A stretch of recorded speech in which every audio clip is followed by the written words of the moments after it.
This is the symbol of Batwoman, a bold, crimson bat that strikes fear into Gotham's criminals. We've all seen it. But what if its true meaning wasn't just about a modern-day vigilante? What if its origins lie not in a Gotham alley, but in ancient Egyptian tombs and lost Mayan temples?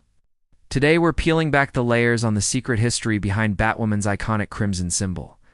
This emblem is more than a brand. It's a story forged in myth, history, a creative vision that deliberately sets its wearer apart from the shadow of the bat. And to get it, we have to start with the woman who gave it its power. The Batwoman most of us know today, Kate Kane, exploded into the DC universe in 2006, specifically in issue number 7 of the weekly series 52. She arrived in a Gotham that was missing its protector. Batman had vanished after the Infinite Crisis event, and into that void, a new hero stepped up. But Kate Kane was no sidekick. She was a former West Point cadet, a disciplined soldier with a tragic past and a whole lot of training. When she decided to become a vigilante, her symbol couldn't just be a copy of Batman's. It had to be a statement. The concept, designed by legendary artist Alex Ross, was a stark black suit. But it was punctuated by that vivid, blood-red bat symbol and matching red hair. This wasn't the subtle yellow and black of the Bat family. This was the color of a warrior. The red screams boldness, passion, and military fierceness. It's there to make sure she is never mistaken for a shadow. When Batwoman shows up, she wants to be seen. Her creation was a landmark moment. Kate Kane was introduced as one of DC Comics' most prominent openly gay superheroes, a move made to better reflect the world we actually live in. Her symbol then also became an emblem of identity and courage, representing a hero who fights for justice while being unapologetically herself. But the bat as a symbol of the night didn't start in Gotham. Its power is ancient. To find its deeper meaning, we have to travel way, way back. First stop, ancient Egypt. This was a civilization built on complex symbols, where animals were seen as living bridges to the gods. And while cats, jackals, and falcons usually get all the attention, the bat held its own quiet but important place in their world. Since they're nocturnal, bats were naturally linked to the underworld, darkness, and the journey the soul takes after death.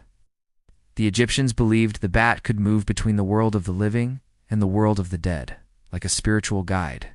This knack for navigating darkness made them a symbol of protection for souls crossing into the afterlife. Some tomb paintings didn't depict bats as monsters, but as guardians who could see in the dark, ensuring a safe trip through the great unknown. Ancient Egyptian beliefs also tied the bat to rebirth. The way they emerged from caves every single night was seen as a soul re-emerging from the underworld, reborn. This dual nature, a creature of both darkness and renewal, gave the bat some serious symbolic weight. It stood for the power to face the deepest darkness and come out the other side. A theme that fits pretty much any hero who calls themselves the Bat. This idea of a protective guardian of the night is a core part of the Bat archetype. But a much fiercer version of this creature was taking shape across the ocean. Our journey now lands us in ancient Mesoamerica, with the Maya and Zapotec peoples.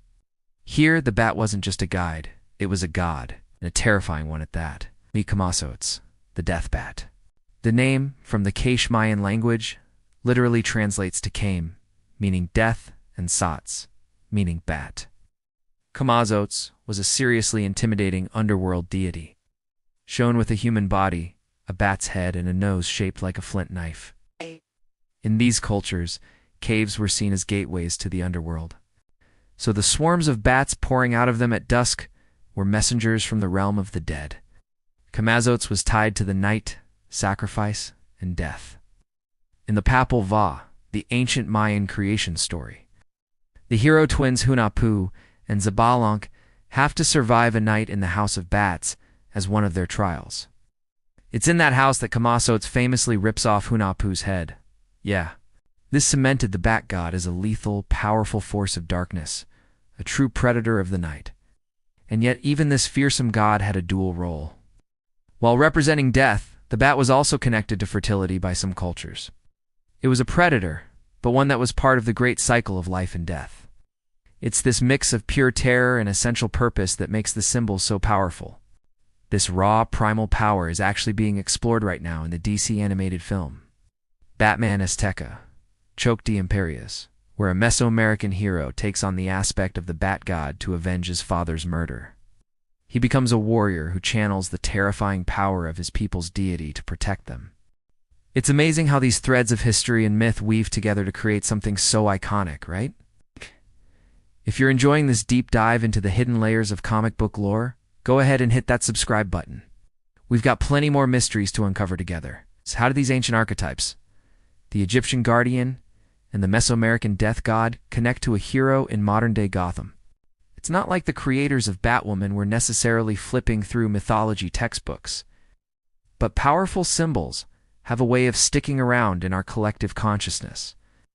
A creature of the night that inspires fear while also offering protection is a universal archetype, and DC Comics masterfully reinterpreted it for a new age. But Kate Kane wasn't the first Batwoman. The original Kathy Kane was introduced way back in 1956. She was a wealthy heiress and former circus performer inspired by Batman, created during the paranoid era of the Comics Code Authority.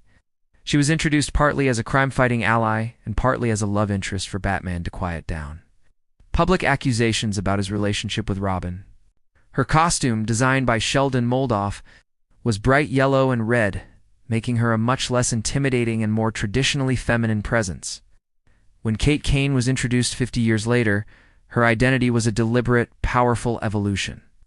Her striking red and black suit, with the concept by Alex Ross and refined for the comics by J.H. Williams III, reclaimed the bat symbol with a fierce new energy. That vibrant red wasn't just for looks, it was symbolic of her fiery spirit and her past as a soldier. Unlike Batman, who uses stealth and shadows, Kate's red bat is a target. It's a challenge. It dares her enemies to face her head-on, because she's confident she'll win. This crimson emblem carries the weight of all the symbolism we've explored. It has the protective, guiding nature of the Egyptian myths, a hero to lead Gotham through its darkest nights. At the same time, it evokes the terrifying power of a figure like Kamazos, a warrior who puts the fear of God into those who prey on the innocent. The red is her passion, her lifeblood, and the symbol of her unique, unapologetic identity. So, the next time you see that crimson bat cutting through the Gotham night, you'll know you're seeing more than just a superhero logo. You're seeing the climax of a legend that spans thousands of years. You're seeing the echo of an ancient Egyptian belief in a guardian who navigates the darkness. You're seeing the shadow of a fearsome Mayan death god, a predator whose power is absolute. And you're seeing the defiant, bold statement of a modern hero, Kate Kane, who took these ancient ideas and forged them into a symbol of her own strength, identity, and courage. The Crimson Bat isn't just an offshoot of Batman's legacy. It is a symbol reborn, infused with millennia of mythological power and shaped by one of DC's most compelling modern heroes. It proves that the greatest legends aren't just created. They're inherited, transformed, and given new life. What other comic book symbols do you think have hidden histories? Let me know in the comments below. Thanks for watching.